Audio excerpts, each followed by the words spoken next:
ในวันนี้จะได้พูดกันถึงเรื่องอัตถังคิกมรรค ในฐานะเป็นหนทางใหม่เมื่อมีชีวิตใหม่ก็เดินหนทางใหม่หรือว่าหนทางใหม่ชนิดนี้จะเดินแล้วมันก็ไปถึงชีวิตใหม่แต่จะพูดให้ถูกก็ว่าเมื่อมีชีวิตใหม่ก็จะเดินหนทางนี้เรียกว่าอริยมรรค Noble Path. Today we'll speak about the eightfold path. When we have met up with a new life, then we must follow this new path. Or we can also say that we follow this new path, this new way of life, in order to realize a new life. So this noble path, this noble eightfold path, is a new way appropriate to a new life.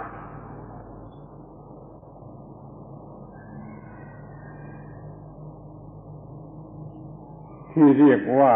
อริยะซึ่งแปลกันว่า noble นั้นหมายความว่า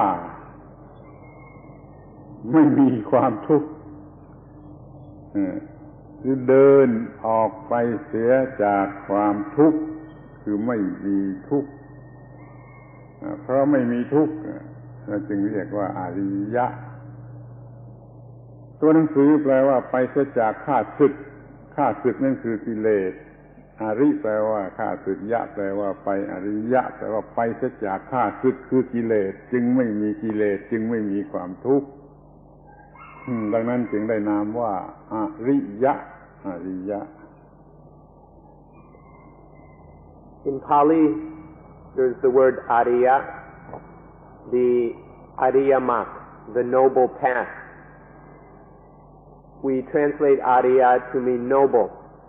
What it means is free from dukkha. Ariya means free from dukkha. This is what we mean by noble. Literally, it means to go away from enemies. By enemies, we mean the defilements of mind, which bother us and lead to all sorts of problems. So we call this the noble path because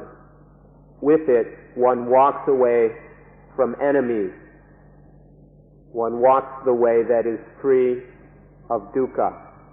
This is what we mean by noble. ที่นี่ความหมายของคำว่ามีองค์8หรือ eightfold คือการปฏิบัติ8ประการรวมเข้าเป็นอันเดียวกันขอให้เข้าใจว่าไม่ใช่8ทางไม่ใช่8หนทางแต่ว่าหนทางเดียวหนทางเดียวประกอบอยู่ด้วยองค์ประกอบ8ประการเข้าใจง่ายเหมือนกับเชือกมีอยู่8เกลียวแล้วรวมกำลังกันทั้งหมดไม่ใช่ต่างคนต่างอยู่เป็นเกลียวแต่ละเกลียวแต่เอา8เกลียวมาฟันเป็นเชือกเส้นเดียวคือรวมกำลังกันทั้งหมดจึงจะสำเร็จประโยชน์ถ้าไม่รวมกำลังกันไม่มีทางจะสำเร็จประโยชน์ Now let's look at the word eightfold, the noble eightfold path. When we say eightfold, we mean there are 8 aspects, links, or components to the one path. It is one single path, not 8 separate paths going off in different directions. There is just one path, where these 8 factors or components are working together, mutually supportive. We can compare this to a rope that is made of 8 strands. The strands are woven together in order to make one single rope, which is much stronger than when the 8 strands are left alone to fray and go off in different directions. So, eightfold path, one path with 8 components or aspects.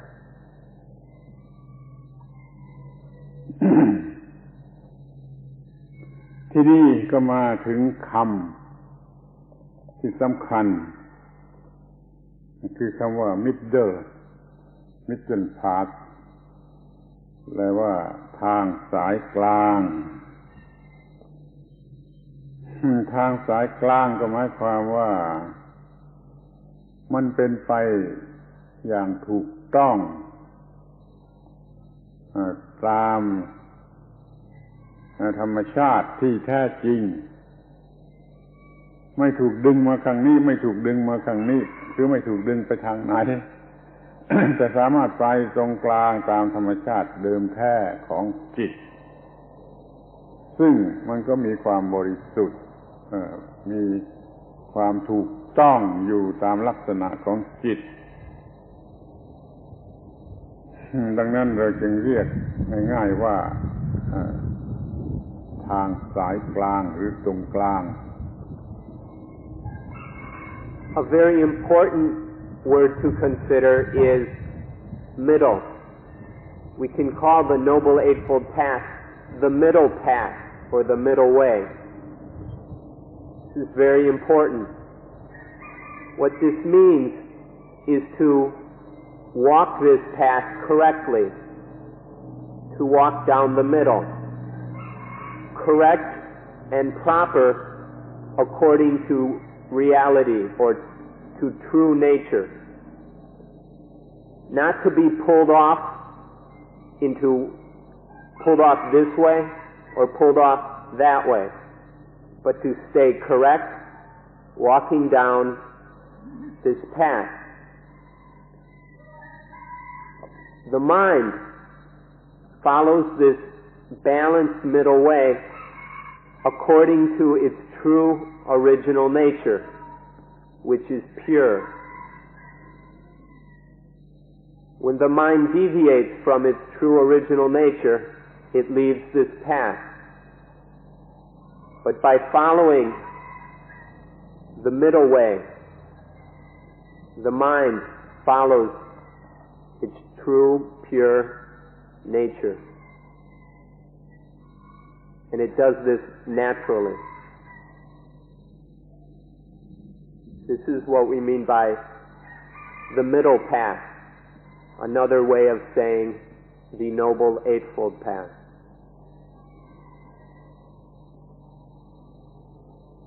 ความหมายสำคัญคือความหมายว่า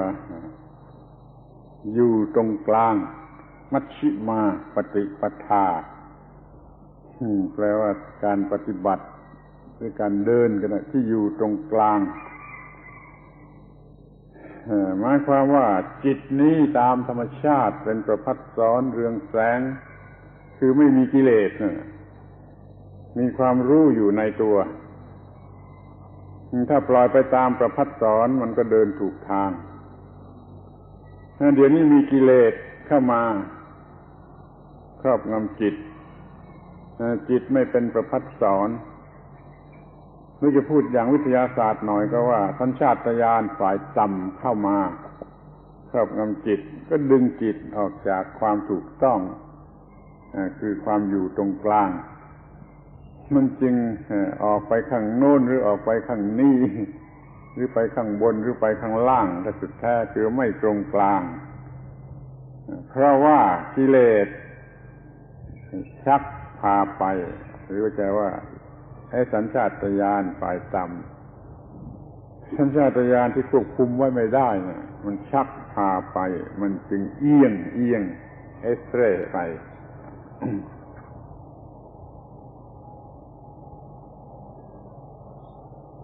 So the word middle practice or balanced practice is very important. This means that the clear or the bright mind, which is the true nature of the mind, is of the nature to practice in this middle way, to practice according to reality, according to nature. But when the defilements cover the mind or possess it, then there is deviation off onto some sidetrack. Instead of just allowing the bright mind to automatically follow the middle way or the Noble Eightfold Path. When the bright mind is allowed to just go its way, it will automatically follow the middle way, the balanced, correct way. But when the mental defilements come in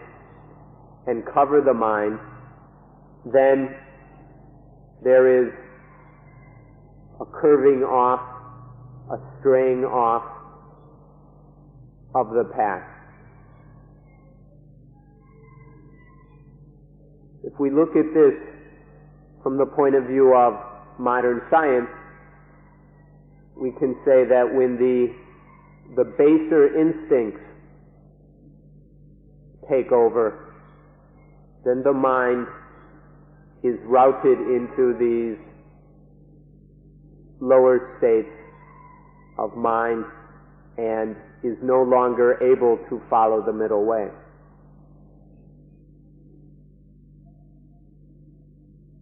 ถ้าจิตไม่มีกิเลส จิตก็ไปได้ตามลำพังของจิตซึ่งมีความรู้อยู่โดยธรรมชาติมันก็ไปได้ตรงๆตามความถูกต้องของจิตที่ไม่มีกิเลสมันบาลานซ์ไปเสียทุกอย่างทุกทางแต่พอมีกิเลสเข้ามามันก็สูญเสียให้ความถูกต้องหรือความสมดุลเนี่ยไปหมดดังนั้นมันจึงไปข้างซ้ายบ้างไปข้างขวาบ้างไปข้างบนบ้างไปข้างล่างบ้างตลอดถึงว่ามันมากไปบ้างมันน้อยไปบ้างเรียกว่าที่เป็นอย่างนี้ก็เพราะการบังคับดึงไปของสิ่งที่เรียกว่ากิเลสที่เราจะอยู่อย่าง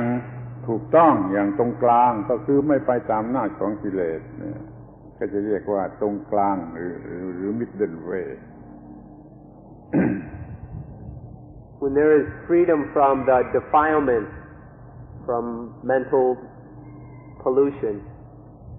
then the mind goes according to natural knowledge, which is correct and proper. So the bright mind, following this natural knowledge, has no problem following the way. This is its nature. But when the defilements come in, the kilesa, when these take over, then things are no longer in balance. The bright mind is balanced, but the defiled mind is imbalanced. And because it is out of balance like this, sometimes it goes off to the left, sometimes to the right. Sometimes it goes up, sometimes down. Or there's too much or too little. This is what happens with the defilement. The natural, pure balance of the mind is interfered with. So, This shows the importance of getting out from under the influence of the kilesa, to no longer be under the power of the kilesa, the defilement, in order to live and walk in this balanced middle way.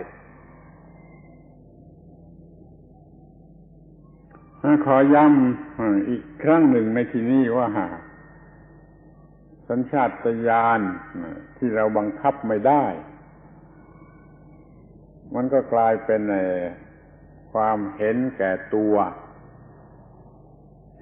แล้วก็เกิดกิเลสต่างๆนานาชนิดเนี่ยเรียกว่ากิเลสที่แท้ก็คือสัญชาตญาณที่บังคับไว้ไม่ได้มันเลยไปเป็นความเห็นแก่ตัวแล้วก็ทำอย่างทุกอย่างที่เป็นความเห็นแก่ตัวดังนั้นเราจะพูดว่าเพราะกิเลสก็ได้หรือเพราะสัญชาตญาณที่บังคับไว้ไม่ได้ก็ได้ที่ดึงจิตออกไปจากทางที่ถูกต้องและเดี๋ยวนี้เราจะไม่ให้มันเป็นอย่างนั้นจะให้มันมีอยู่ในความถูกต้อง Let's repeat once again about the instincts. When the instincts are out of control, when we are no longer able to control the instincts, then they become selfish. The out of control instincts become selfish, and this gives rise to all the kilesa. The out of control instincts pull the mind off of the balanced middle way into these dead ends of the kilesa, of the mental defilement. This is very important to note. We often call these things the defilements, but we can see that they are just instincts which are out of control. Seeing this gives us an insight into how to bring them under control, so that the instincts no longer become kilesa. This is something to be very interested in order to get back on the path, to return to the balanced, bright state of mind, in order to follow the path. ที่นี่เราจะดูกันทีละคู่เป็นคู่เพื่อให้เห็นง่ายๆเข้าใจง่ายๆคู่แรกเรียกว่ามันไปสุดโต่งข้างซ้ายหรือข้างขวา extreme สุดโต่งข้างซ้ายหรือข้างขวาอย่างสมมติว่าไปข้างซ้ายนั่นก็เป็นไปในทางตามใจตัวตามใจกิเลสของตัวมันก็เป็นเรื่องของกิเลสโดยเฉพาะราคะหรือโลภะหรือกามะลุ่มหลงไปในทางราคะหรือกามะโดยการตามใจตัวนั่นมันแกว่งออกไปจากตรงกลางแล้วทีนี้ทางขวาก็มีความยึดมั่นถือมั่นในเรื่องไม่ชอบมันก็เกิดความรู้สึกที่จะทำลายการตามใจตัวอย่างรุนแรงมันจึงทรมานตัวทำลายตัวให้ลำบากหรือว่ามันโกรธกามะ มันก็พยายามทำลายอวัยวะของเพื่อกามะนะอวัยวะเพื่อกามะนั้นให้เสื่อมสมรรถภาพจึงทำตัวให้ลำบากส่วนทางซ้ายนี่ตามใจตัวตามความพอใจอร่อยนี่เรียกว่าคู่แรกที่มันไม่อยู่ตรงกลาง คู่แรก To make it easier to understand the middle way, let's look at some pairs of things which take us off the middle way. The first pair are extremes of the left and the right. The first extreme off on the left is to go too much according to one's own wishes and desires. This is the extreme of lust or desire,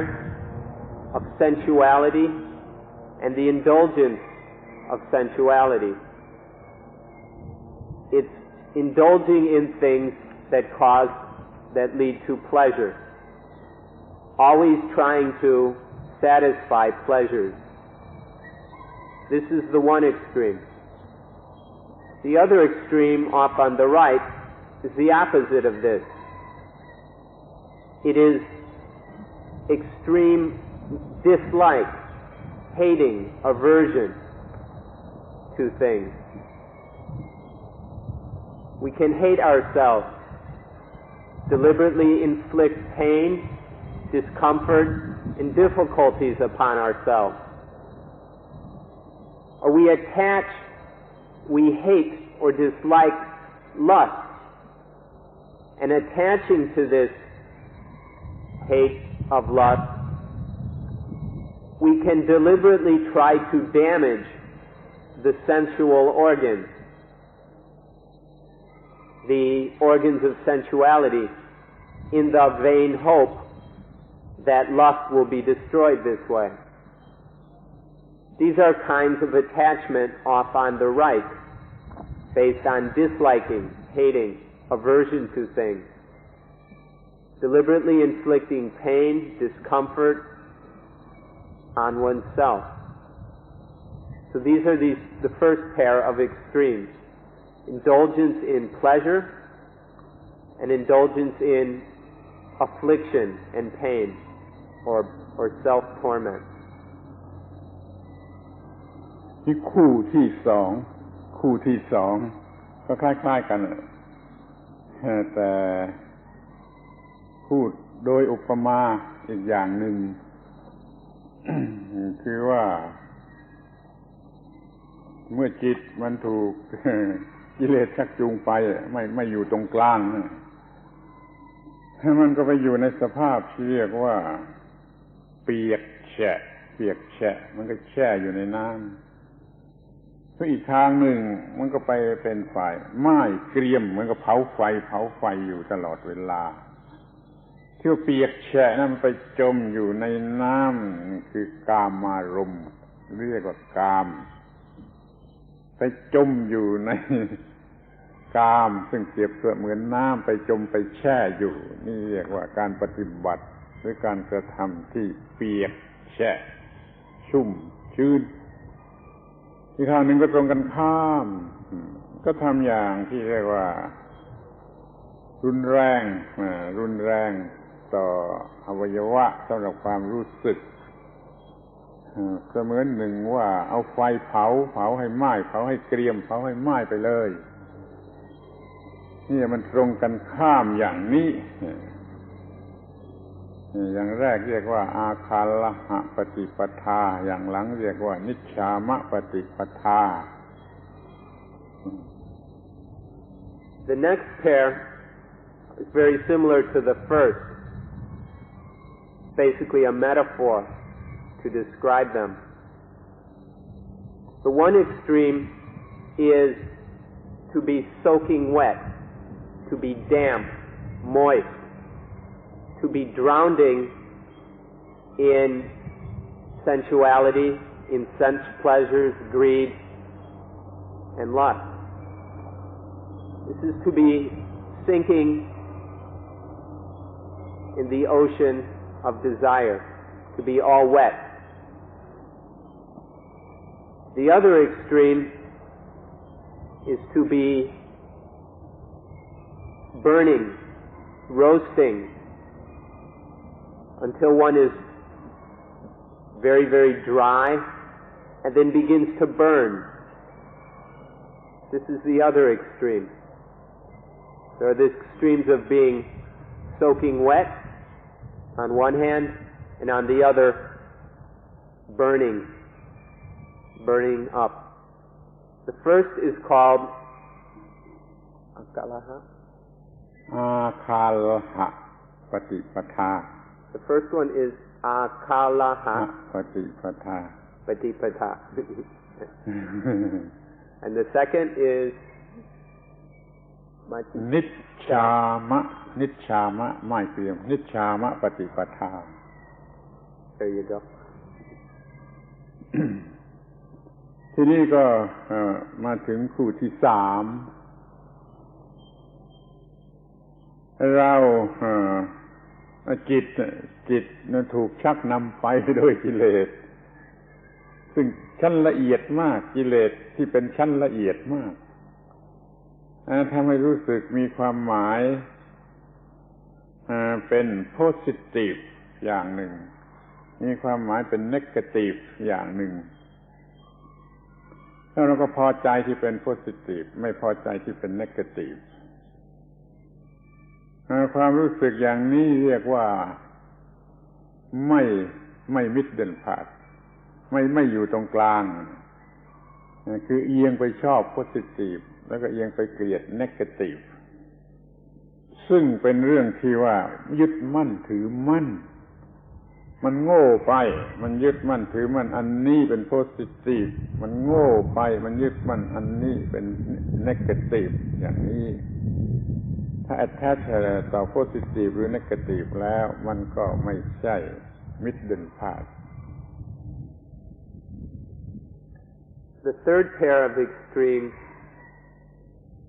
is to take some things as positive and others as negative. The positive are things we're satisfied with. We take satisfaction in these things and judge them as positive. Then other things which we are dissatisfied with, which cause dissatisfaction, these are judged to be negative. These are two kinds of attachment. Attaching to things as positive and attaching to things as negative. This means that the mind stupidly goes off in one direction and clings to something as positive, or stupidly bends off into another direction and clings to something else as negative. Positive and negative are not the middle way. They're attachment to extremes. So we need to understand this third pair of opposites, of extremes, which are not the balanced middle way. เราจะเห็นได้ว่าเดี๋ยวนี้คนเกือบทั้งโลกนะเขาเอียงไป positivism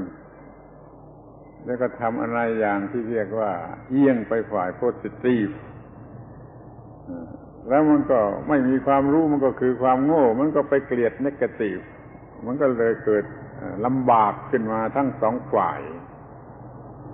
เป็นทาสของ positive ก็ลำบากอย่างหนึ่งเป็นทาสของ negative ก็ลำบากอีกอย่างหนึ่งนั้นเราจงมีจิตใจอยู่ตรงกลางไม่ตกเป็นทาสของ positive หรือ negative อย่างนี้ก็เรียกว่า middle way. If we look at the world these days, we'll see that practically everybody has gone off into the positive, has gotten off track onto positive things, into satisfaction.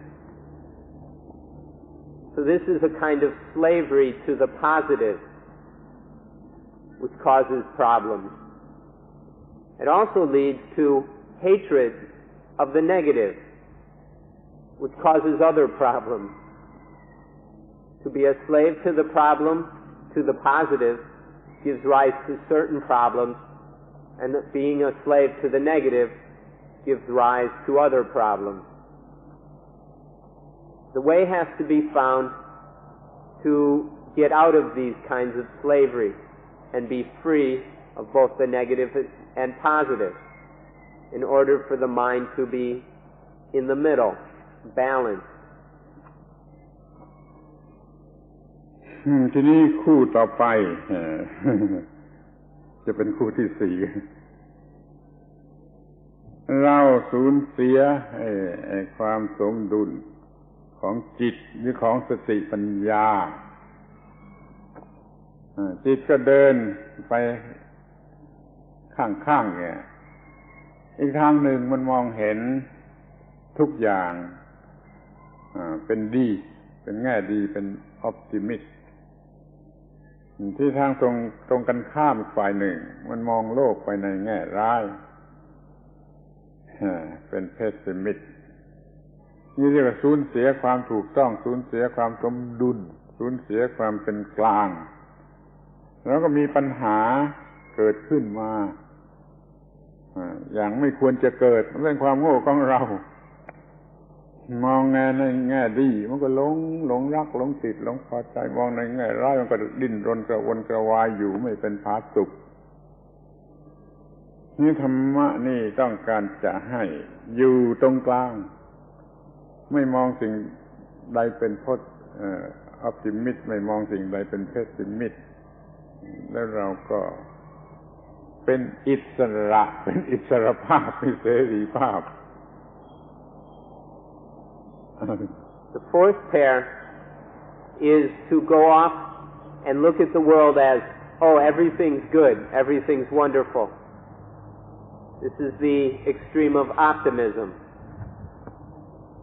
Its opposite is to look at everything as horrible and terrible. The world stinks. This is the extreme of pessimism. Neither of these are the balanced middle way. When the mind loses its balance, when the natural balance of mindfulness and wisdom has been lost, misplaced, forgotten, then the mind sidetracks into positivism and negativism, pessimism and optimism.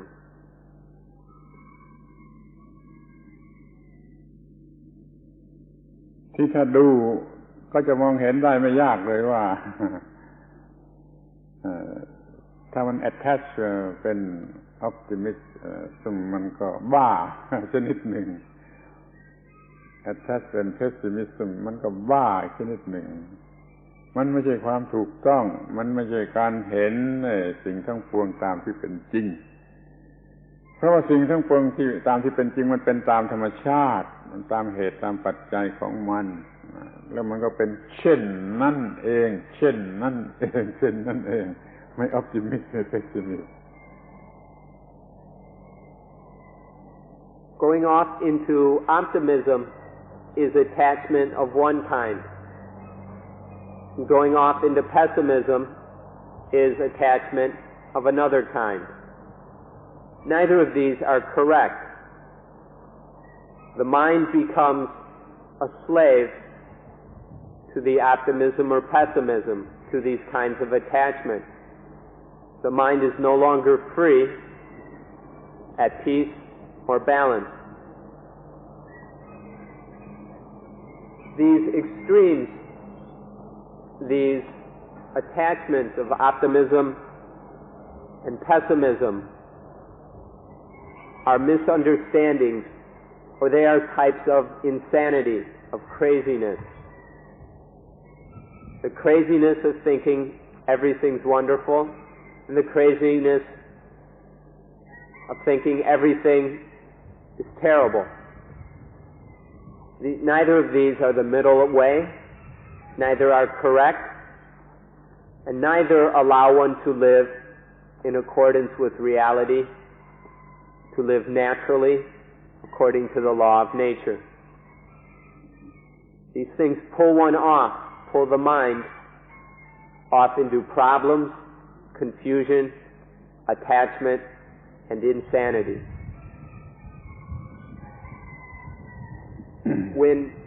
And doing this, we no longer see things as they really are. We don't see the world as in Thai, Chen Nan Eng, which translates something like only this, or just as it is, isness, suchness, just the way things are, what is what. When the mind is balanced, it sees the isness, the what is what of everything. But when the mind is attaching off into some craziness of pessimism or optimism, then this isness cannot be seen. ทีนี้เราก็จะมาศึกษาหรือดูกันในสิ่งที่เรียกว่าอยู่ตรงกลางจะดูกันที่ตรงกลางถ้าดูกันที่ตรงกลางแล้วก็จะพบว่ามีแต่สิ่งที่กำลังเป็นไปเปลี่ยนแปลงไปเป็นไปตามกฎอิทัปปัจจยตาปฏิจจสมุปบาทเพราะสิ่งนี้มีสิ่งนี้จึงมีเพราะสิ่งนี้มีเพราะสิ่งนี้จึงมีอย่างถูกต้องตามกฎเกณฑ์ของมันเรียกว่ากฎอิทัปปัจจยตาถ้าเห็นอยู่อย่างนี้เห็นสิ่งทั้งปวงเป็นตามกฎอิทัปปัจจยตาอย่างนี้ก็ไม่เกิดเอ็กซ์ตรีมข้างโน้นหรือข้างนี้แต่เห็นตามที่เป็นจริงเห็นความเป็นจริงของสิ่งนั้นๆภาวะอย่างนี้เรียกว่าอยู่ตรงกลาง Now let's look at what it means to be balanced in the middle. In the middle, there is the realization that everything is just changing, flowing, according to the law of itapajayata. Itapajayata means that this being that becomes, this being that becomes, this being that becomes. It's the eternal process of cause and effect being the further cause of other effects. So this being that becomes, this being that becomes. This is what's going on in the middle. This is also we can see this as the process of paticca samuppada, or dependent origination, which you've heard something about. This is what's going on in the middle. This process of change following the law of cause and effect. This is the law of nature. When the mind is pulled off into extremes, it isn't able to see or understand this law of nature, this law of itapajayata. But when we come back to the middle and there is balance, things, reality, nature, life is understood as flowing, processing according to the law of this is, that becomes, this is, that becomes, this is, that becomes, this is, that becomes.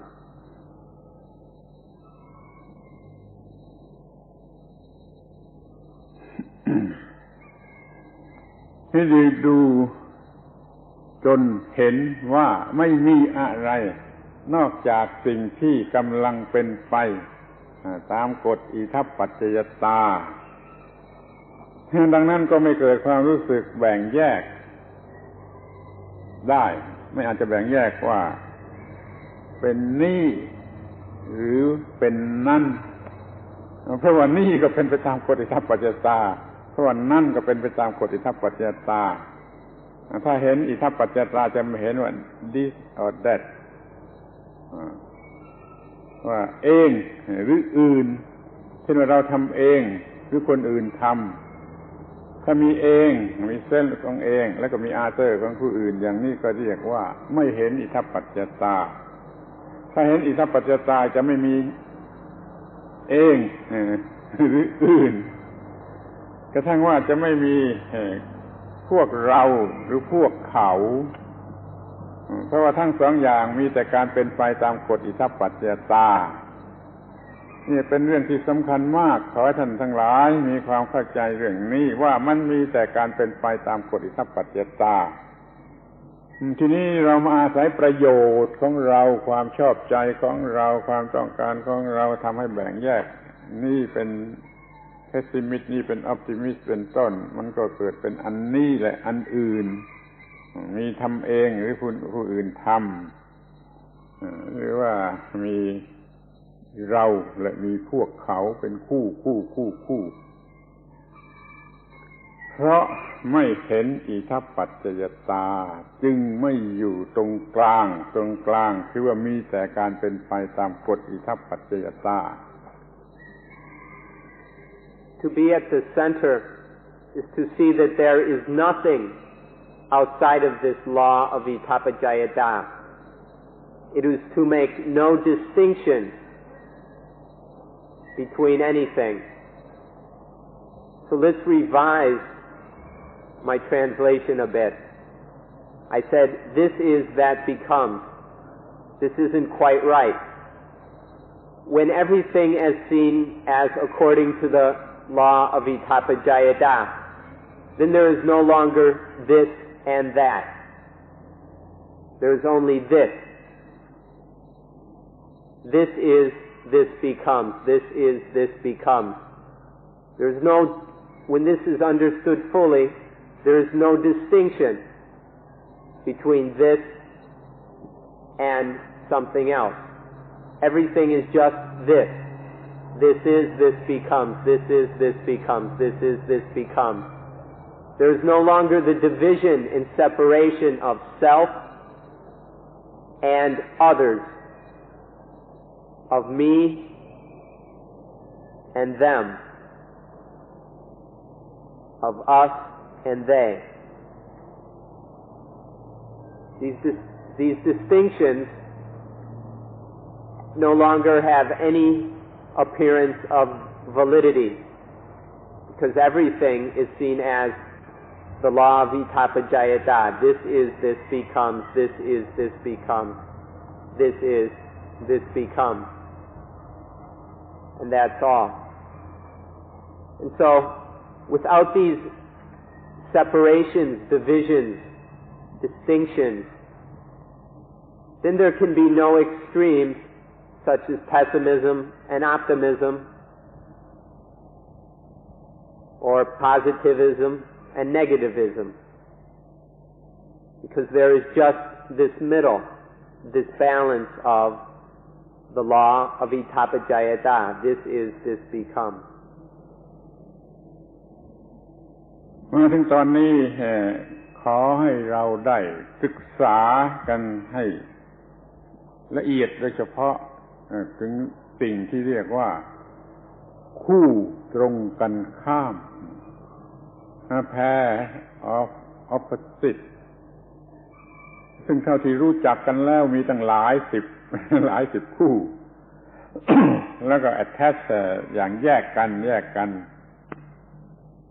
เป็น pessimist และ optimist อย่างแรก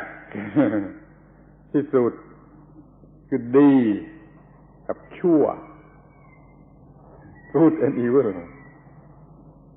ไม่มองเห็นว่ามันเป็นไปตามกฎอิทัปปัจจตาก็แยกเอาที่ถูกใจเราว่าเป็น good ที่ไม่ถูกใจเราว่าเป็น evil ใจของเราก็เลยอยู่ตรงกลางไม่ได้มันอยู่ตรงกลางไม่ได้มันไม่ไปคู่ก็มันก็ไป evil นี่เรียกว่าคู่แรกที่มนุษย์ attach แล้วก็ทำให้ลำบากแล้วก็เกิดกิเลสอย่างอื่นๆอีกมากมายหลายอย่างเพราะ attach ในสิ่งที่เรียกว่าดีในสิ่งที่เรียกว่าชั่วเราอยู่ตรงกลางไม่ดีไม่ชั่ว รือถ้าพูดได้ถูกต้องกว่านั้นก็เหนือความหมายเหนือคุณค่าของดีและชั่วนี่เป็นกลางสิ่งที่อยู่ตรงกลางอย่างยิ่งตัวอย่างที่แรก Now let's look at the pairs of opposites. As we all know, there are many of these. We've mentioned a few, such as pessimism or optimism and pessimism. Now let's look at these pairs of opposites. The first one is good and evil. Good and evil are, once again, when the mind is gotten out of balance and is no longer in the middle. It's taking sides and making preferences. When something pleases us or goes the way we want it to go, then we judge it as good. It is evaluated as good in an unbalanced, selfish way. When something doesn't please us, when it doesn't go the way we want, that is judged to be evil. Neither of these are balanced in the center because they aren't seeing things as they really are, as just the process of itapajayata. Out of the middle, we no longer see this process and then are evaluating things as good and evil in a selfish, egocentric way. So this is the first pair, good and evil. The first pair of opposites, which illustrate the lack of balance.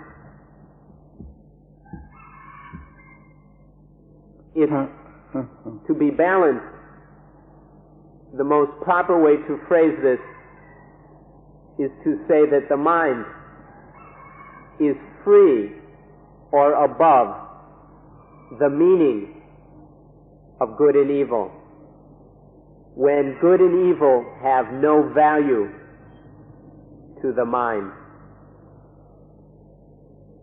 This is an exact way of stating it. ถ้าท่านเข้าใจเรื่องนี้ท่านก็จะเข้าใจคำสอนในคริสเตียนไบเบิล Book of Genesis หน้าแรกๆที่ว่าพระเจ้าห้ามไม่ให้กินผลไม้ของต้นไม้ที่ทำให้รู้จักดีชั่ว The fruit of the tree of knowledge of good and evil ถ้าท่านกินเข้าไปแล้วท่านจะต้องตายนี่หมายความว่าก่อนนี้ท่านไม่รู้สึกดีไม่รู้สึกชั่วท่านก็ไม่มี attach ในสิ่งใดพอท่านมารู้จักดีรู้จักชั่วซึ่งเป็นความโง่เป็นดีเป็นชั่วไม่ถูกต้องนะท่านก็ attach ดีบ้าง attach ชั่วบ้างแล้วท่านก็ลำบากเป็นทุกข์คือตายมันระวังว่าไอ้ความหมายที่คนธรรมดารู้สึกนึกแล้วพูดเอาเองว่าเอาเองเนี่ยมันเป็นไปตามความรู้สึกของคนธรรมดาไม่ใช่ความจริงไม่ใช่ของจริงมันจึงเกิดแพร์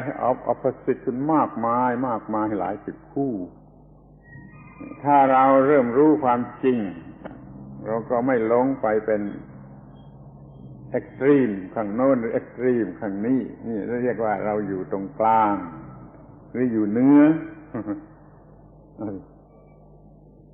If you understand what we were saying about this first pair of opposites,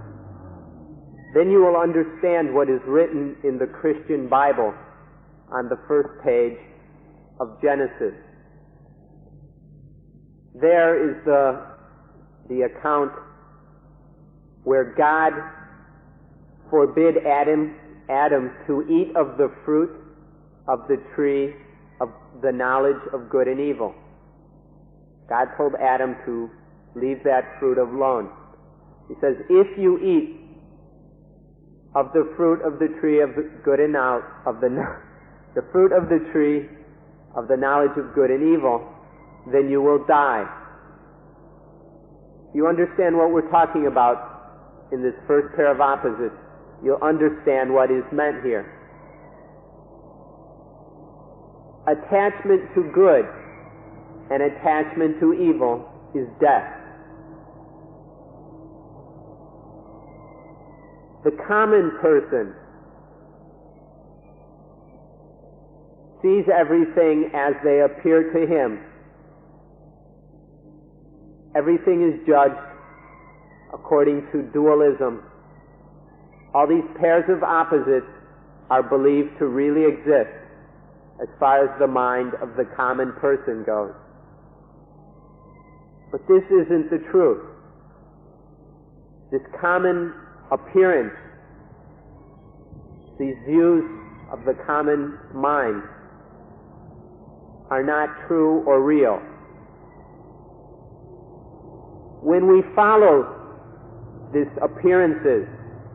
of dualism, this leads to attachment to good and attachment to evil. And this is death. This is what is meant in the first book of Genesis, the first chapter. คู่ต่อไปที่เราควรจะศึกษาอย่างยิ่งก็คือสุขและทุกข์ ถูกแยกออกจากกันเป็นสุขและเป็นทุกข์ทั้งที่จริงมันเป็นprocess of อิทัปปัจจยตาแต่เมื่อถูกใจคนธรรมดาคนโง่ก็เรียกว่าสุขที่ไม่ถูกใจมันก็เรียกว่าทุกข์มันก็ attach สุข attach ทุกข์แล้วก็มีปัญหาทั้งนั้น attach สุข ก็จะมีปัญหาเหน็ดเหนื่อยลำบากยุ่งยากไปตามแบบของสุข attach ทุกข์นั้นไม่ต้องสงสัยแล้วมันมีแต่ความยุ่งยากลำบากแต่ถ้าไม่ attach อะไรเลยไม่ให้ความหมายแก่คำว่าสุขและคำว่าทุกข์ว่าต่างกันเป็นแต่เพียงสิ่งที่เป็นไปตามกฎอิทัปปัจจยตาสิ่งนี้มีสิ่งนี้เกิดสิ่งนี้มีสิ่งนี้เกิดสิ่งนี้มีสิ่งนี้เกิดแล้วไม่มีความหมายแห่งสุขและทุกข์กลายเป็นของหลอกเป็น delusive ที่หลอกการอยู่ตรงกลางไม่สุขไม่ทุกข์หรือพูดให้ถูกยิ่งกว่านั้นก็คือยืนเหนือสุขและเหนือทุกข์นั่นแหละคือ middle way. The second pair of opposites which we'll look at is sukha and dukkha, or happiness and unhappiness. Unhappiness is when there is something that pleases, and unhappiness is when there is something that displeases. Once again, there is selfish judging. Now, happiness leads to various problems. Getting tired chasing after happiness, the frustration of not getting more happiness, the fear that the happiness will go away, and many other problems like this. So happiness itself is not free of problems. Unhappiness, we have no doubts about. It's always leading to problems, so we don't have to give you any examples. Both of these extremes, both of these kinds of attachment to what pleases and what displeases cause us all sorts of problems and difficulties. They tire us out, they frustrate us, they confuse us. Neither of these are that balanced middle way. So we have to learn about this attachment, or we ought to learn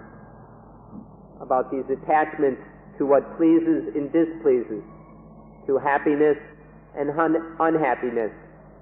which are just deceptions and illusions which cause the mind, or which encourage the mind to leave the place of balance, where things are understood as only processing according to itapajayata. When there is this, this arises. When there is this, this arises. This is, this arises. This is, this becomes. This is the middle, the balance of the realization of the process of itapajayata.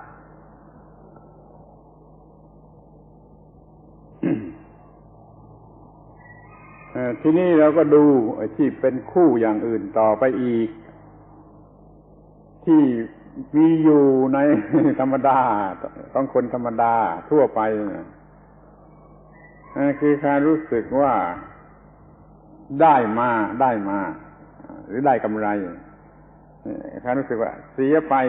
ปไม่ได้หรือว่าขาดทุนนี่ก็เป็นคู่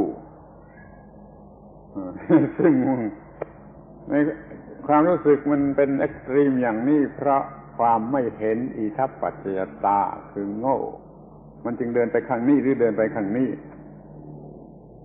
หรือแม้แต่ว่าการแพ้กับการชนะคนก็ถ้าการชนะกันมากไม่ชอบการแพ้แต่ก็มันเป็นความโง่เท่ากันการชนะหรือการแพ้นั่นคือผลของอิทัปปัจจยตาการเป็นไปตามอิทัปปัจจยตาถ้าเราไม่แพ้หรือชนะเราก็ไม่มีปัญหาในจิตใจเราทำแต่สิ่งที่ควรทำนี่ความรู้สึกเหล่านี้มันเกิดเป็นเอ็กซ์ตรีมเพราะไม่เห็นของจริงคืออิทัปปัจจยตาหรือการเป็นไปตามกฎอิทัปปัจจยตาถ้าเห็นของจริงอันนี้จะไม่เห็น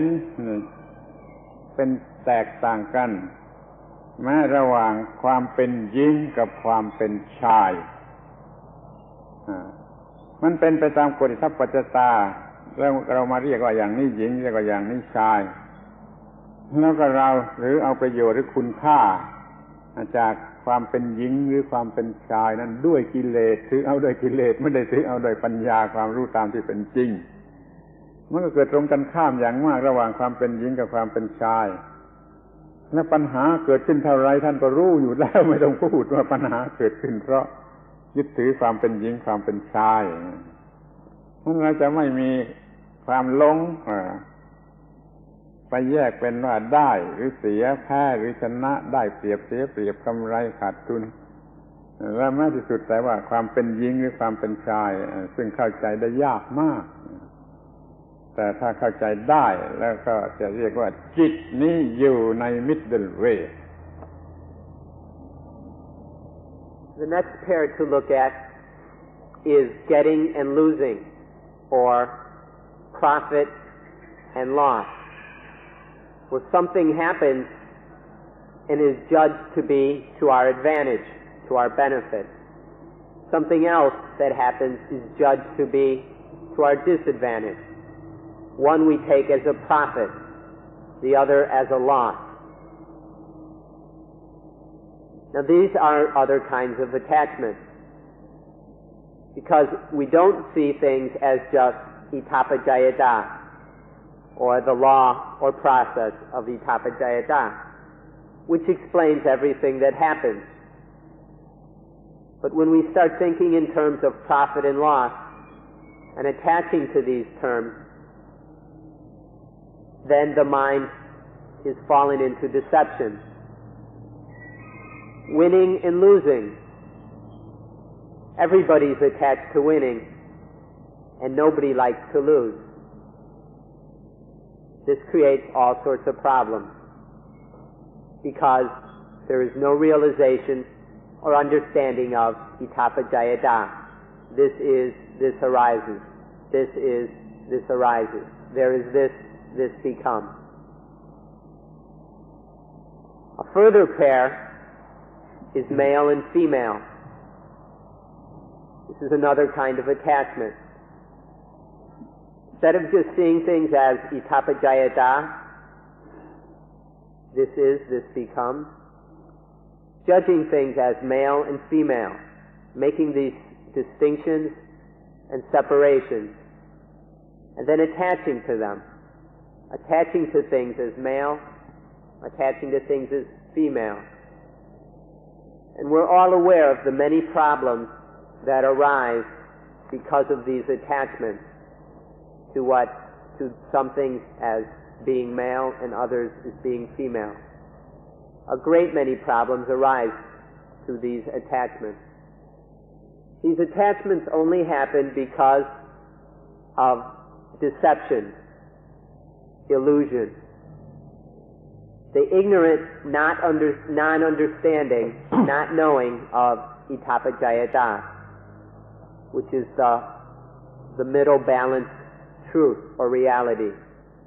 This is, this becomes. This is, this becomes.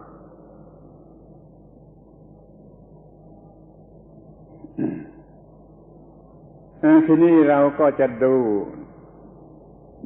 ให้เห็นมากไปอีกนิดหนึ่งว่ามันมีอะไรบังมันมีอะไรบังที่ทำให้ไม่เห็นในความจริงข้อนี้ยกตัวอย่างเช่นเวลาเราก็แยกเวลาเป็นเวลากลางวันและเวลากลางคืนมากเข้าจนเราเห็นเป็นตรงกันข้ามเป็นแพ้ออปโพสิตไป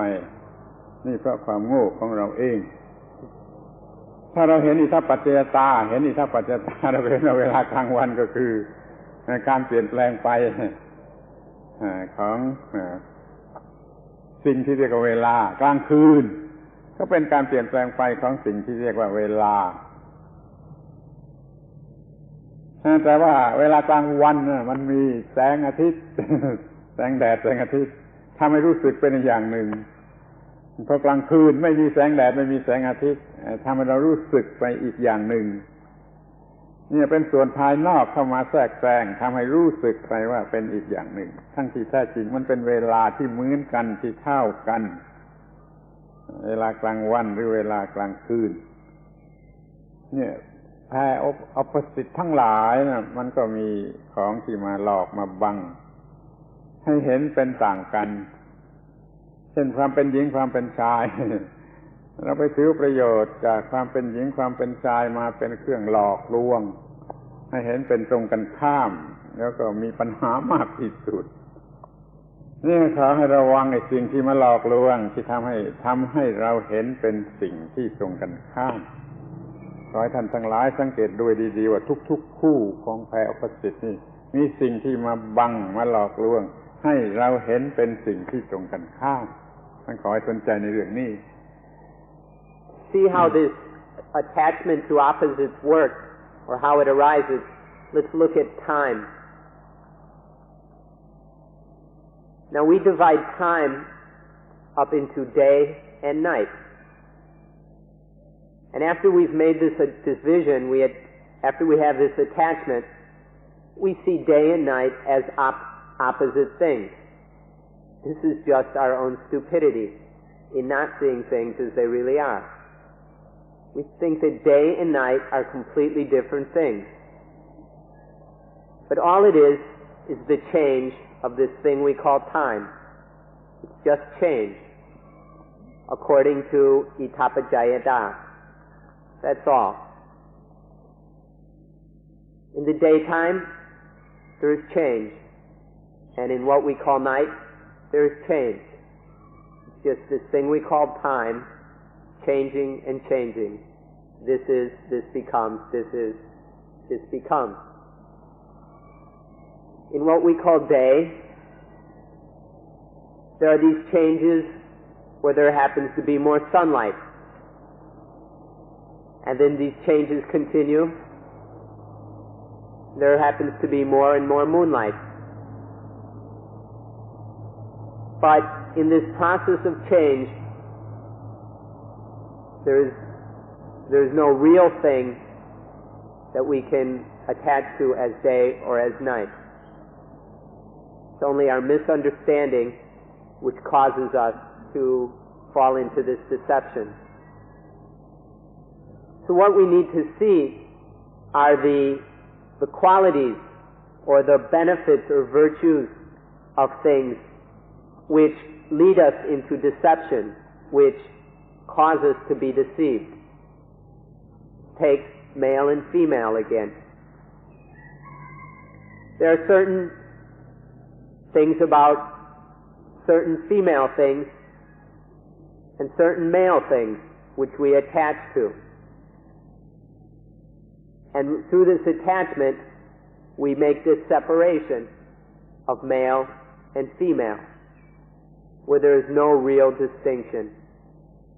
Instead of just seeing the process of change,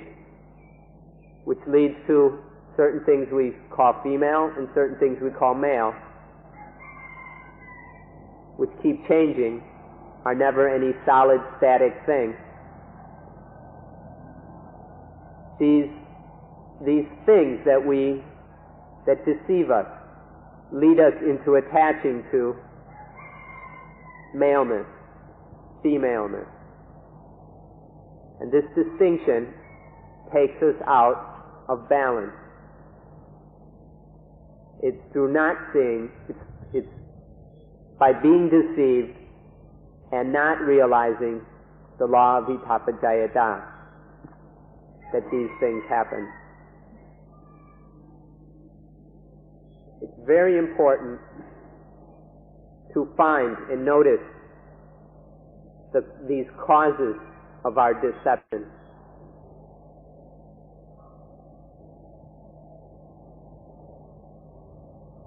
เราถือว่า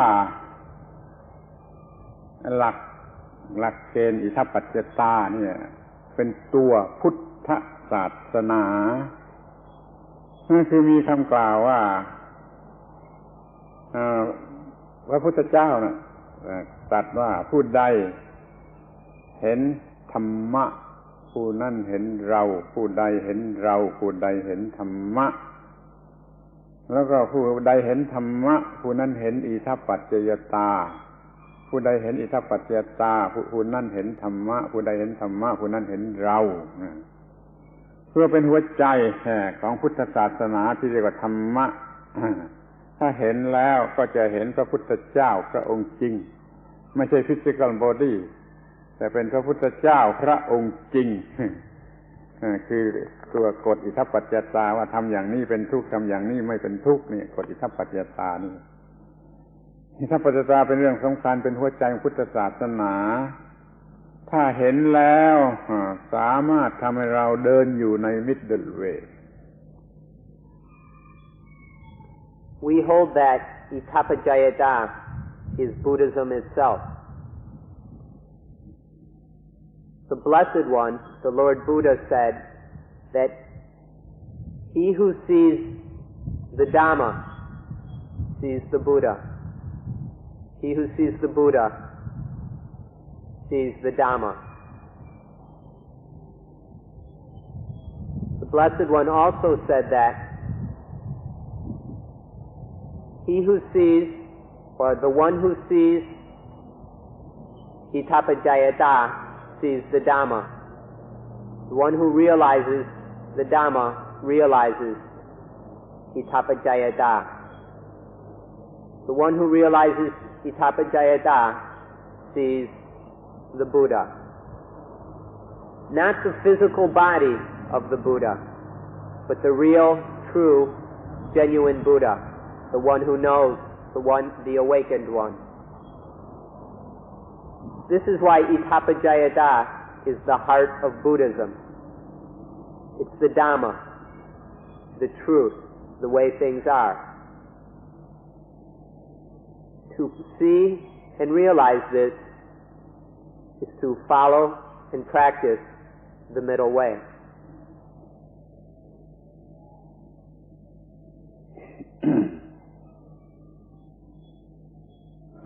ขอให้คำว่าอิทัปปัจจยตา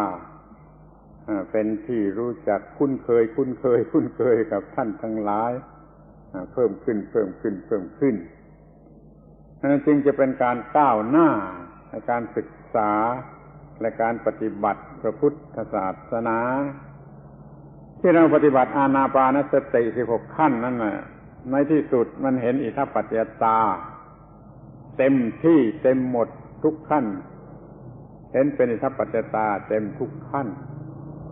ก็จะได้ผลคือจะไม่ attach อะไรไม่ attach แพ้เอา opposite แพ้ไหนคู่ไหนเลย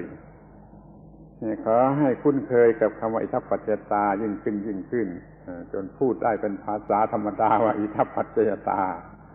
อย่าได้เป็นคำแปลกอีกต่อไป I'd like all of you to become familiar with this word ittappaccayata. Think about it, repeat it, get to know it, so that it is no longer a strange, unfamiliar word. Bring it into your everyday vocabulary so that it is an everyday word for you. Ittappaccayata. Get very familiar with this word. This is because this is the heart of Buddhism. To see and realize, to be familiar with ittappaccayata is necessary to continue the study and practice of Buddhism. In anapanasati, in each of the 16 steps,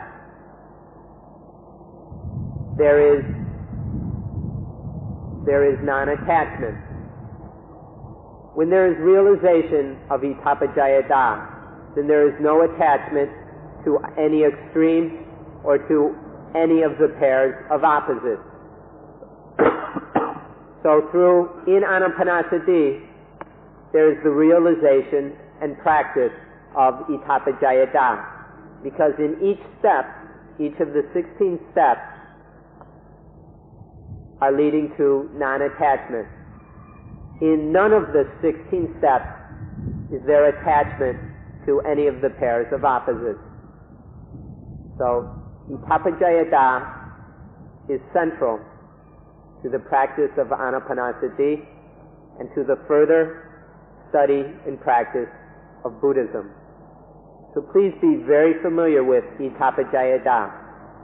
Repeat it to yourself until it is no longer a strange word. Bring it into your everyday usage.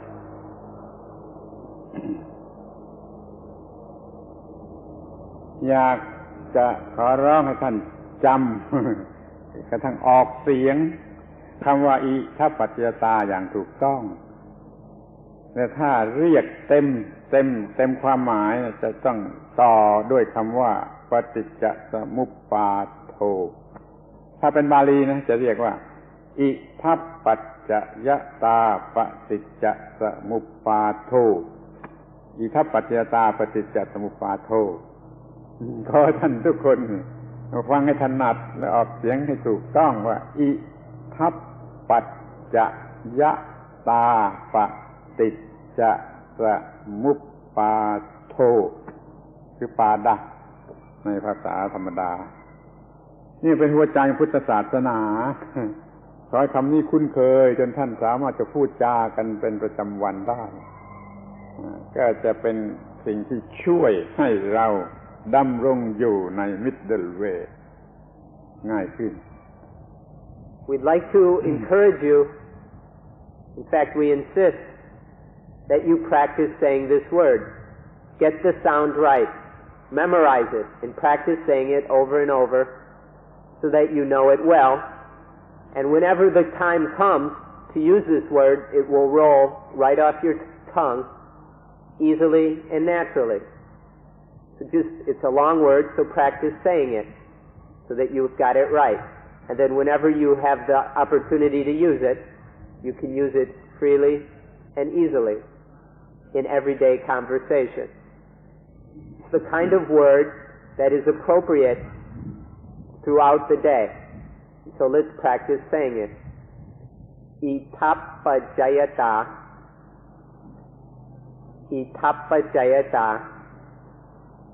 ปฏิจจสมุปบาทโธ And if we use the correct full Pali name, then we add Paticca Samuppattho Ittappaccayata ปฏิจจสมุปบาโท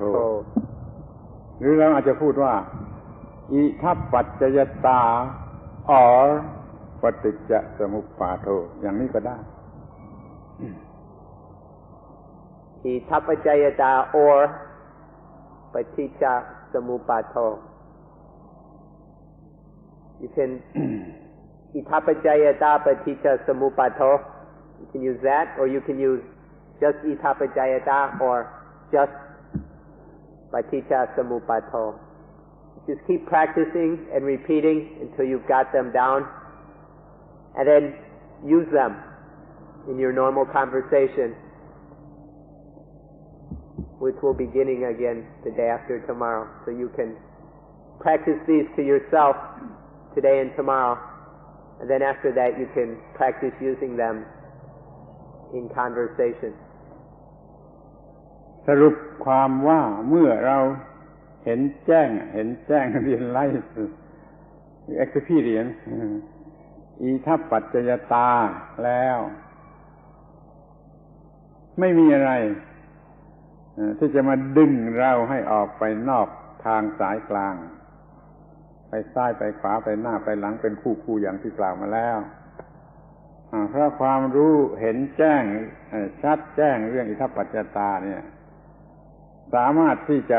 ป้องกันไว้อินสติ้งก็ดึงไปไม่ได้กิเลสก็ดึงไปไม่ได้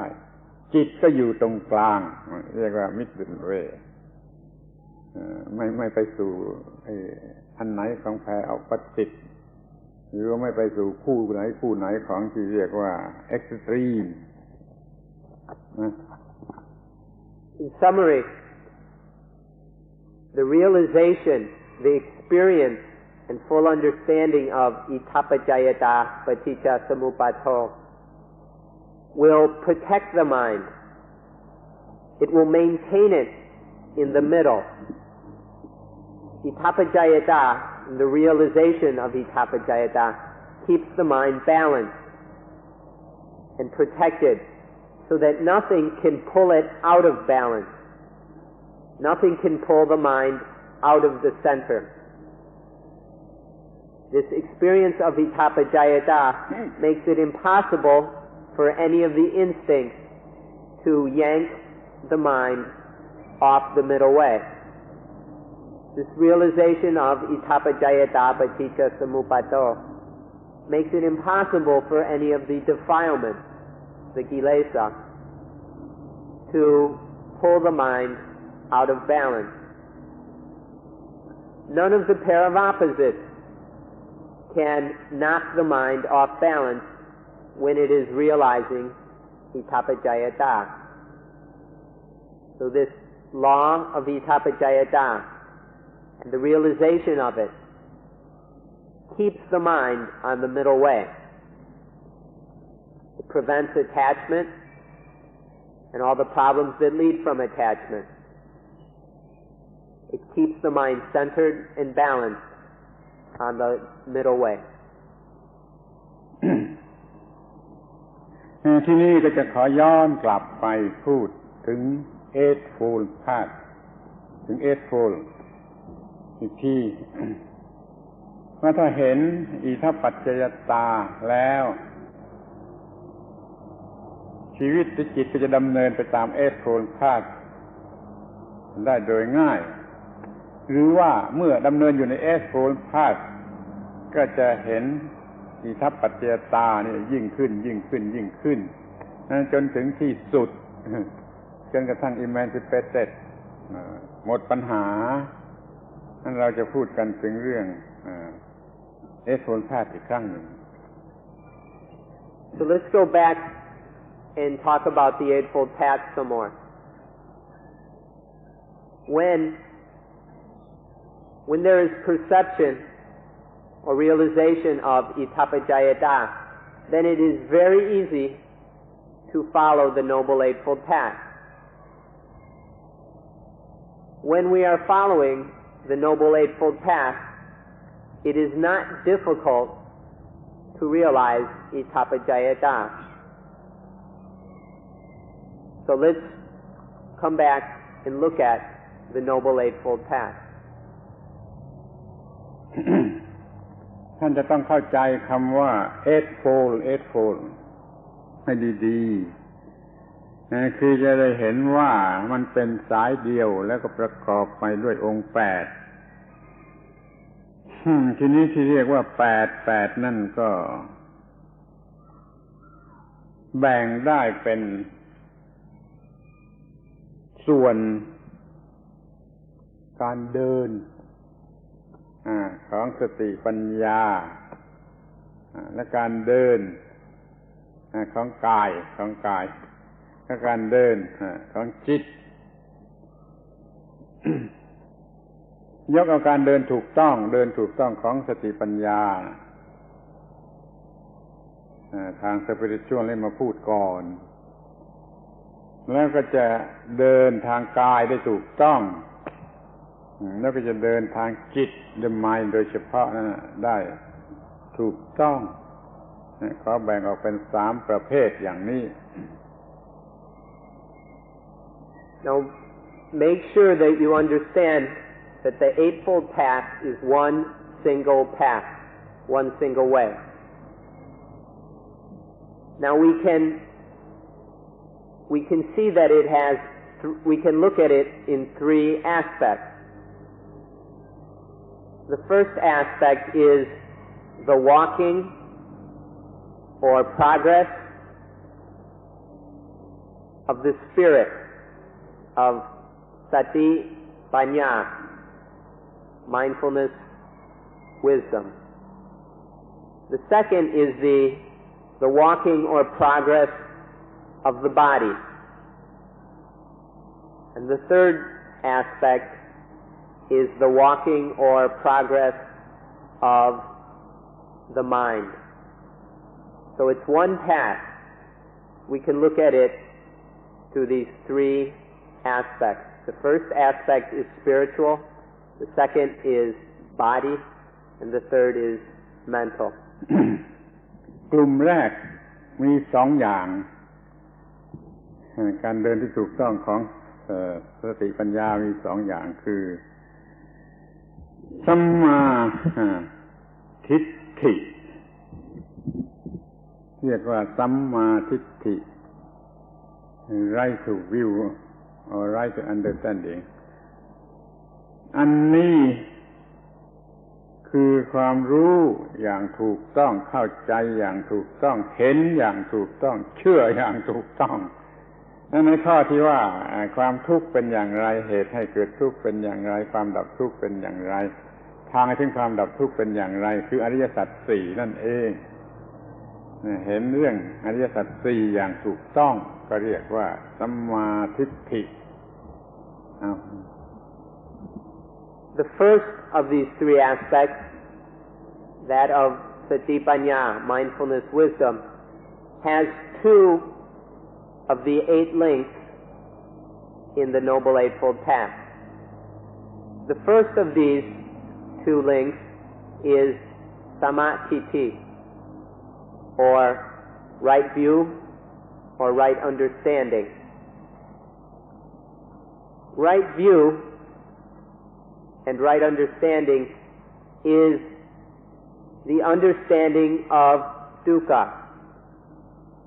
the understanding of the cause of dukkha, the understanding of the utter extinction of dukkha, and the understanding of the path which leads to the utter extinction of dukkha.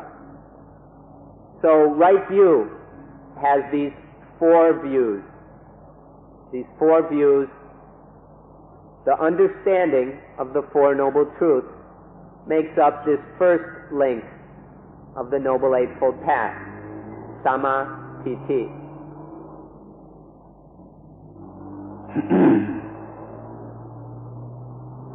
ถ้ากล่าวโดยใจความสัมมาทิฏฐิเนี่ยคือความรู้ความเห็นความเข้าใจแม้แต่ความเชื่อที่ถูกต้องก็รวมอยู่ในคำว่าสัมมาทิฏฐิมันจะนำให้มีความถูกต้องสัมมาทิฏฐิจะนำให้มีความถูกต้องไม่เอียง ไม่เอ็กซ์ตรีมมันนำไปอย่างถูกต้องแล้วมันนำให้ออกมาเสียจากความทุกข์เนี่ยมันนำไปอย่างถูกทางตรงต่อความดับทุกข์เนี่ยความรู้อย่างนี้เรียกว่าสัมมาทิฏฐิ If we look at samatiti, right view, as a belief, it leads one down the middle way. It keeps one from going off into the extremes. By doing this, right view leads one away from or out of dukkha. So this correct understanding leads us along the middle way and leads us to avoid dukkha, which in turn will develop the understanding of the Four Noble Truths further. And so the belief gains more confidence through this experience of following the middle path and being free of dukkha. So this is the importance of the first of these 8 things, samatiti. และเราจำเป็นที่จะต้องกล่าวอย่างรวมๆว่าสัมมาทิฏฐิคือรู้หรือเห็นหรือเข้าใจความจริงของทุกสิ่งของธรรมชาติทุกสิ่งแม้แต่เรื่องอนิจจังทุกขังอนัตตานี่ก็ต้องเห็นความจริงของเรื่องอิทัปปัจจยตาก็ต้องเห็นแจ้งนี่รวมเรียกอยู่ในคำว่าสัมมาทิฏฐิด้วยกันทั้งนั้น Samatiti includes the understanding of the truth of all nature, to see the reality of all natural things. This is meant by samatiti. Means the understanding of the Four Noble Truths. It means the right understanding of anicca, dukkha, anatta,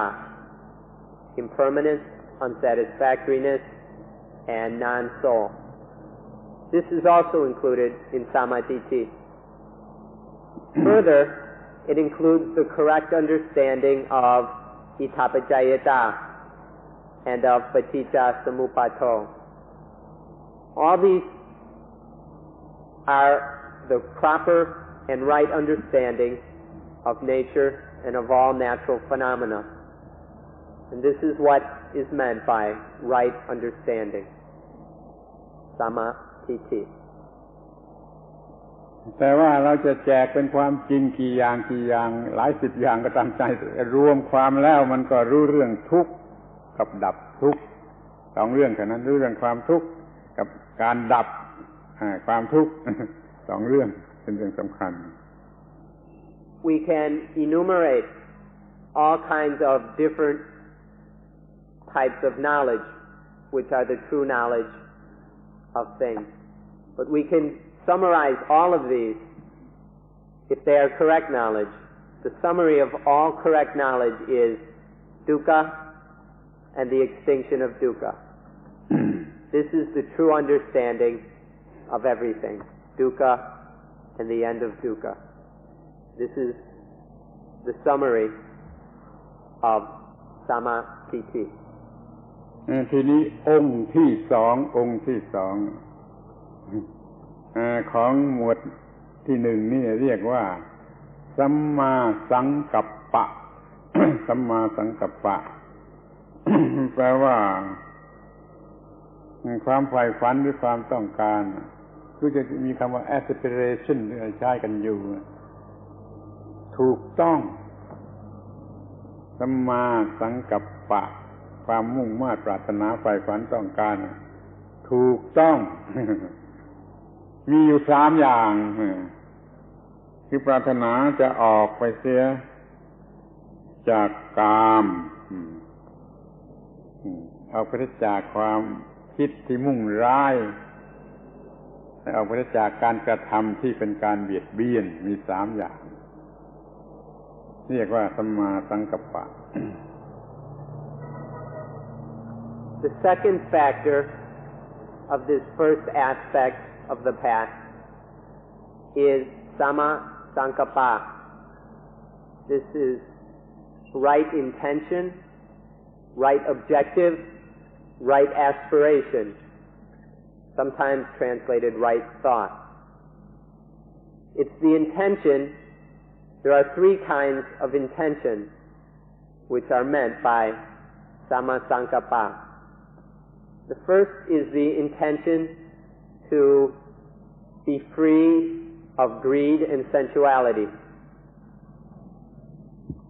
The second right intention is to be free of ill will, of ill intention. And the third right intention or right aspiration is free of harming. So these are the 3 kinds of right aspiration. Samma sankappa. Freedom from sensuality and greed, freedom from ill will, and freedom from harming or violence. สัมมาสังกัปปะเป็นผลของสัมมาทิฏฐิคือเมื่อมีสัมมาทิฏฐิเห็นความจริงอย่างนั้นอย่างนั้นอย่างนั้นอย่างนั้นว่าอย่างนั้นดับทุกข์ได้แล้วก็เลยต้องการปรารถนาที่จะทำอย่างนั้นความหวังความต้องการตั้งใจที่จะกระทำเพื่อดับทุกข์นั้นเรียกว่าสัมมาสังกัปปะเป็นผลเกิดมาจากสัมมาทิฏฐิ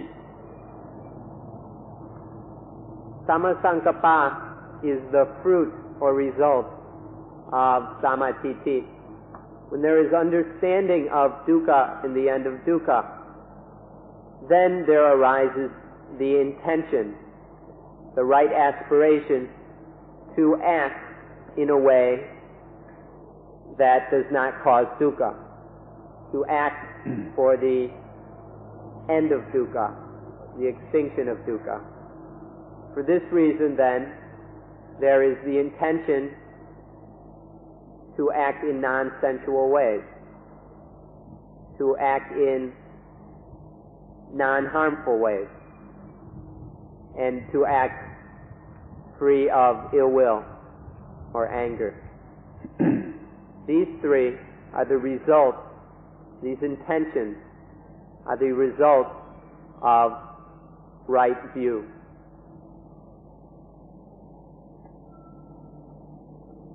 นี่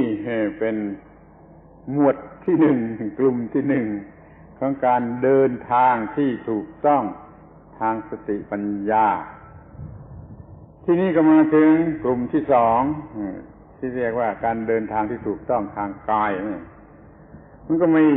สัมมาวาจา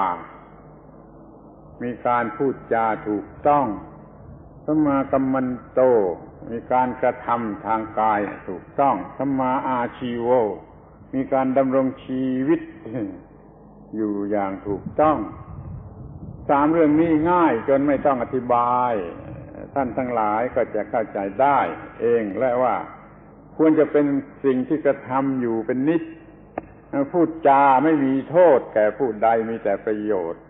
กระทำทางกายไม่มีโทษแก่ผู้ใดมีแต่ประโยชน์การดำรงชีวิตอยู่อย่างถูกต้องไม่มีปัญหาในการดำรงชีวิตนี่เป็นส่วนร่างกายและเป็นส่วนที่เข้าใจได้ง่ายแล้วก็ตามธรรมดาก็มักจะมีกันอยู่แล้วก็ไม่ต้องอธิบายมากนักรู้แต่ว่ามี3อย่างแล้วมันถูกต้องวาจาถูกต้องการกระทำทางกายถูกต้องแล้วก็การดำรงชีวิตอยู่อย่างถูกต้อง So sammatiti and samma sankappa are the first aspect of the path.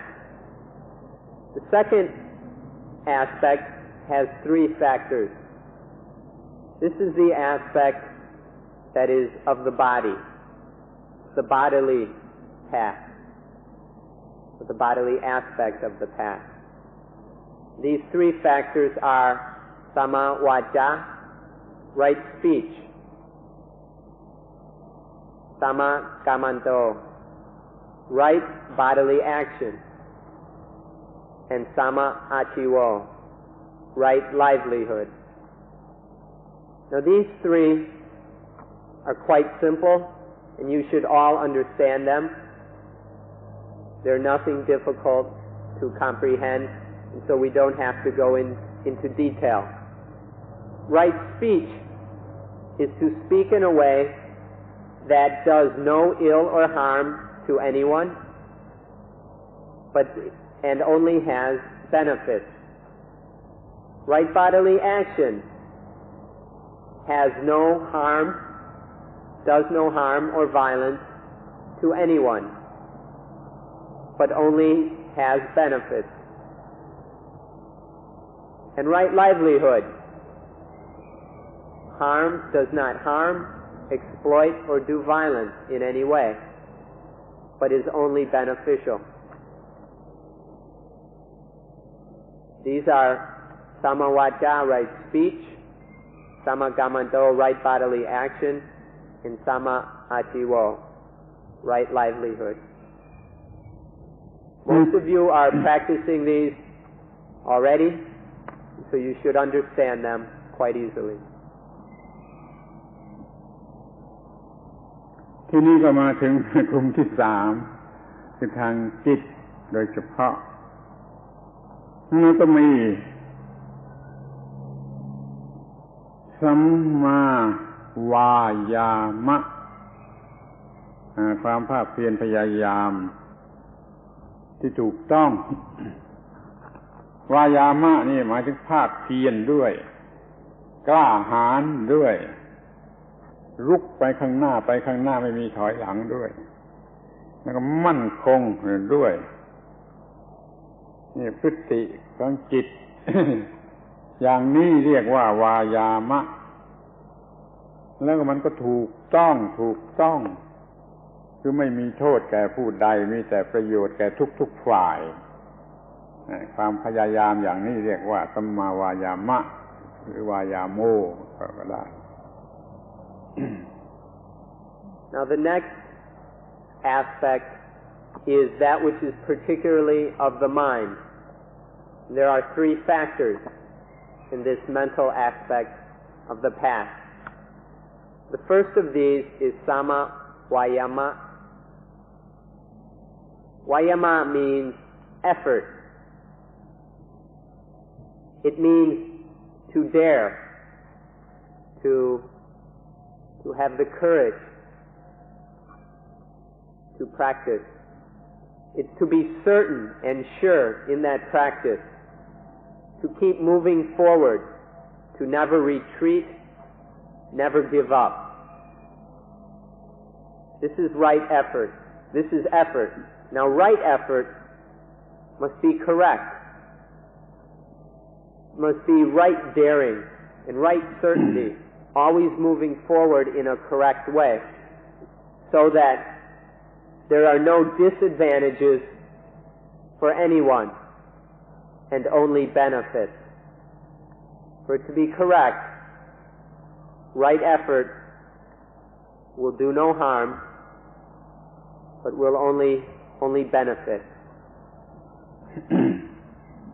ถ้าจะกระจายความออกไปก็มีความหมายสี่อย่างคือ สิ่งที่ไม่พึงปรารถนาระวังไม่ให้เกิดอย่างหนึ่งแล้วก็ละเสียอย่างหนึ่งถ้าสิ่งที่ปรารถนาควรปรารถนาก็ทำให้มีขึ้นมาแล้วก็รักษาไว้รวมเป็นสี่อย่างคือว่าระวังไม่ให้เกิดสิ่งที่ไม่พึงปรารถนาจะเกิดแล้วละเสียนี่สิ่งที่พึงปรารถนาแล้วทำให้มีขึ้นมาแล้วก็รักษาไว้รวมเป็นสี่อย่าง Another way to see right effort is in four ways. First of these is to prevent the arising of undesirable things, of unwholesome things. Don't allow them to arise. The second is to abandon these unprofitable, undesirable things that have arisen. Then there are useful, desirable, profitable things. The ones that have not arisen need to be developed. The ones that have already arisen should be maintained. So there are these four aspects of right effort: to avoid or abandon unprofitable, unwholesome, undesirable things and states, and then to develop and maintain the profitable, wholesome, desirable states. These four make up Samma Vayama, right effort. ทีนี้ก็ถัดไปก็สัมมาสติสัมมาสติ อย่างที่เราฝึกอานาปานสตินั่นแหละคือสัมมาสติที่สมบูรณ์ที่สุด ถ้าเรามีสติเราจะมี mindfulness คือจะ mindful อยู่ตลอดเวลา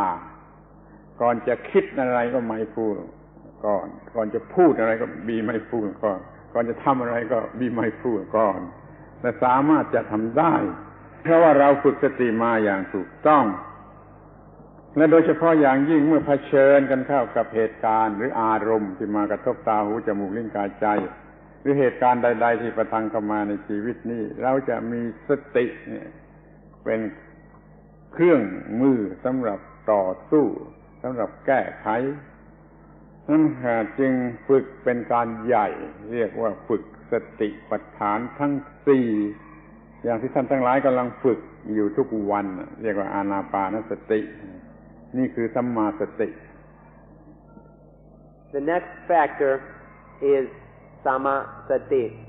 right sati, right mindfulness. Now when we are practicing anapanasati, if we are doing so correctly, then we are practicing correct mindfulness. There is mindfulness of the in-breath, mindfulness of the out-breath. Then we are practicing and developing right mindfulness. Right mindfulness is to be always mindful. Mindful before thinking. Mindful before speaking. Mindful before acting. This is right mindfulness. Through the four foundations of mindfulness, we develop samasati, so that whatever the situation, event, or occurrence, whatever sensual object make contact with the eyes, ears, nose, tongue, body, and mind, in all of these events or occurrences, with mindfulness, we can struggle, cope, with and solve whatever the situation is. This is right mindfulness. We develop it and practice it by being mindful of every in-breath and every out-breath through the 16 steps of anapanasati. The four foundations of mindfulness is the development of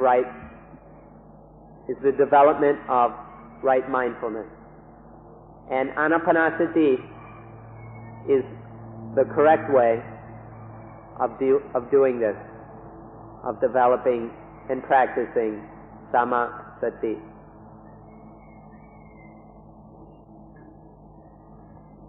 ทีนี้อันสุดท้าย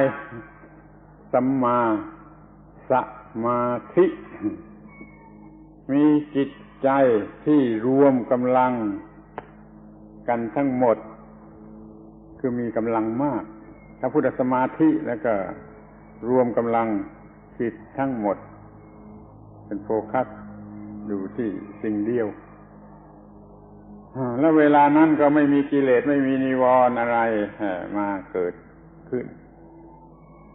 แล้วเวลานั้นมันก็เป็นแอคทีฟต่อหน้าที่แอคทีฟต่อหน้าที่ที่จะต้องทำถ้าเราปฏิบัติธรรมะก็เพื่อดับทุกข์เนี่ยมันแอคทีฟอย่างยิ่งตั้งมั่นอย่างยิ่งไม่แล้วก็บริสุทธิ์อย่างยิ่งแล้วแอคทีฟอย่างยิ่งจิตอย่างนี้เรียกว่า มีสมาธิมีความมุ่งหมายอย่างเดียวคือความหลุดพ้นหรือนิพพานจิตที่เป็นสมาธิมีอารมณ์เดียวคือหลุดพ้นหรือนิพพานนี่เรียกว่าสัมมาสมาธิ The last factor is samadhi. This is when all the energy and power of the mind is gathered together. This is samadhi. The mind's energies are all gathered together and united. The kilesa, the defilements, and the nivarana, hindrances, are not present. The mind is extremely powerful because all of its energies have been gathered together. When the mind is like this, gathers all these energies and focuses them on one thing, on the extinction of dukkha. When there is this samadhi, the mind is extremely active as it focuses on this one duty, this one function or activity, the extinction of dukkha. The mind is completely active regarding this function, the extinction of dukkha. The mind is also pure, and it is completely steady. So samadhi, when the mind's energies are gathered together and focused on the single goal of deliverance, of nibbana, of freedom from dukkha, then the mind is active regarding this duty, this function. It is pure and it is steady. This is samadhi. ถ้าท่านฝึกอานาปานสติหมวดที่หนึ่งสำเร็จ คือทำกายสังขารให้สงบระงับได้ก็จะมีผลอย่างนี้มีผลเป็นสมาธิอย่างนี้อย่างที่เรียกว่าปฐมฌานทุติยฌานตติยฌานจตุตถฌานตามลำดับแล้วก็สูงสุดก็เพียงจตุตถฌานก็พอแม้ไม่ถึงจตุตถฌานเป็นเพียงปฐมฌานก็เรียกว่ามีสมาธิด้วยเหมือนกัน In the practice of anapanasati, the complete and successful practice of the first four steps, or the first tetrad, has the result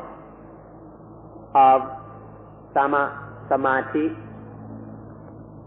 Through completely practicing these four steps, through the calming of the breath, the calming of the body, and the calming of the mind, samadhi develops through the practice of the first four steps of anapanasati. This results in the four jhana, or the four absorptions. Samadhi is the first, second, third, and fourth absorption. But the first absorption alone, this is samadhi. This is the result of successfully practicing the first four steps of anapanasati. สรุปความว่าสมาธิคือกำลังจิตที่รวบรวมมาได้ทั้งหมด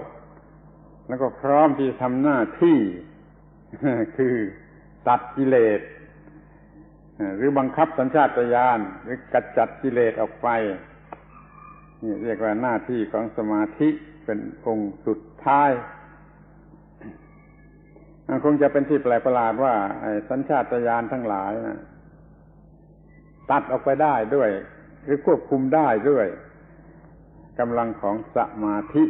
ที่ถึงขนาดนี่คือสมาธิ This last factor of the path, samadhi, has the function and duty of cutting the defilement, has the function and duty of bringing the instincts under control. When all the energy and power of the mind is set on this goal, then it can go along and accomplish it. This is the goal of samadhi, the cutting of the defilements, the controlling of the instincts, freedom from dukkha. This is the eighth factor of the Noble Eightfold Path, samadhi. ที่นี่ก็มาถึงสิ่งที่เรียกว่ารวมกำลังกันทั้ง8องค์ทั้ง8แฟกเตอร์ต้องรวมกำลังกันเป็นอย่างเดียวเหมือนกับว่าเชือก8เกลียวคือต้องมีครบทั้ง8อย่างจึงเรียกว่า eightfold ทางนั้นทางเดียวแต่แฟกเตอร์นั้นมี8ทั้ง8นั้นต้องรวมกันเป็นอันเดียว มีคำใหม่เรียกว่ามีแฟกเตอร์เสมอกันคือแต่ละองค์นั้นต้องมีเต็มตามหน้าที่แล้วก็ทำหน้าที่ถูกต้องตามหน้าที่แล้วก็ทำร่วมกันนี่คือความหมายของคำว่า eightfold. When the strength and power of each of these 8 factors is gathered together, this is called the Noble Eightfold Path. Remember, it's like a rope with 8 strands. For that rope to be strong, the 8 strands must be woven together. In the Noble Eightfold Path, each factor must be correct in fully doing its function. It must function properly and correctly. When all 8 are functioning properly and correctly together, this is the Noble Eightfold Path. The gathering together of these 8 functions and the strength, energy, and power of these 8 factors, this is the Noble Eightfold Path.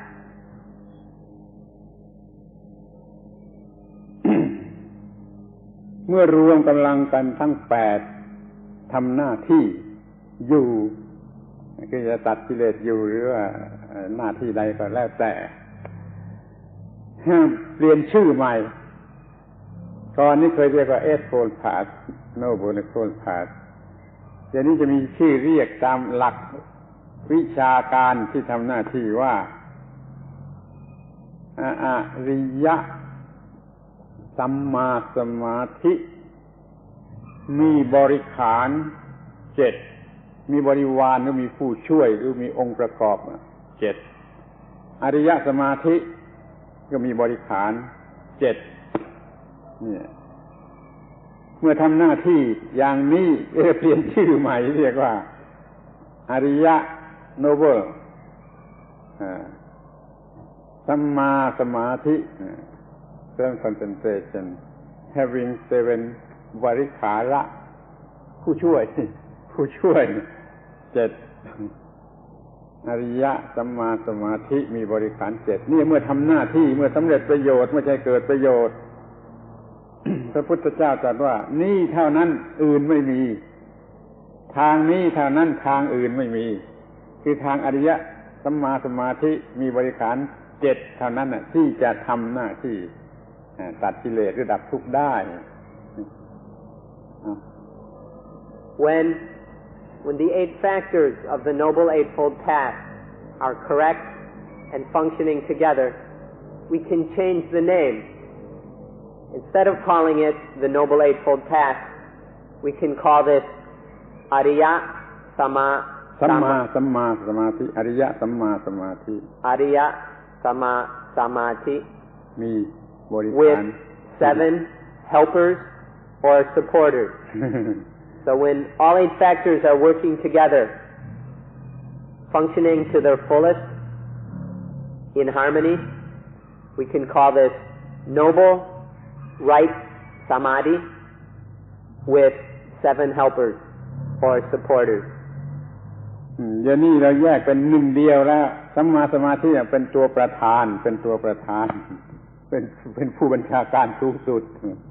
และ7นั่นก็มาเป็นผู้ช่วยแล้วก็ทุกอย่างทุกแฟกเตอร์ทำหน้าที่เต็มที่ก็สามารถที่จะตัดอวิชชาตัดกิเลสตัดนิวรณ์ตัดทุกอย่างทำให้เกิดความหลุดพ้นแก่จิตหลุดพ้นแก่จิต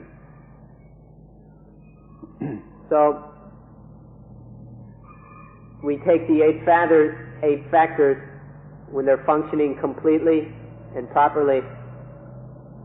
and we see that Ariya Sama Samadhi is the leader, the commander of all 8 factors, with the 7 factors supporting it. And when this has happened, then Ariya Sama Samadhi, noble right samadhi, is able to cut the defilements, cut the hindrances. It can cut and root up all ignorance. Whatever there is that needs to be cut,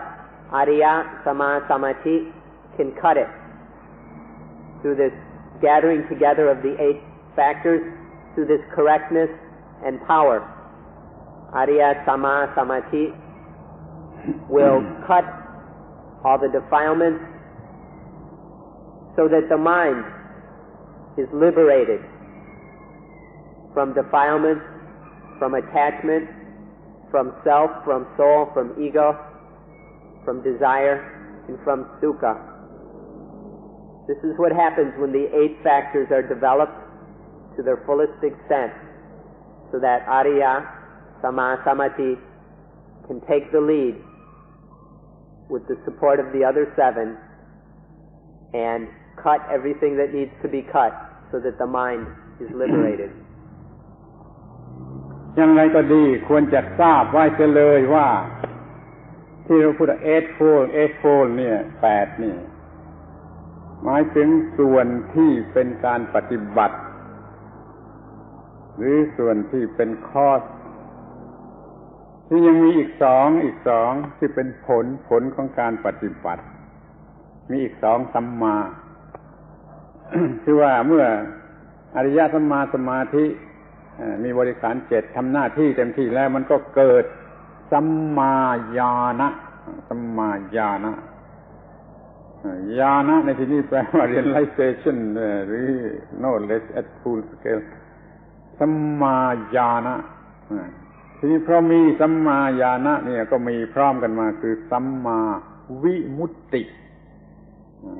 right emancipation right knowledge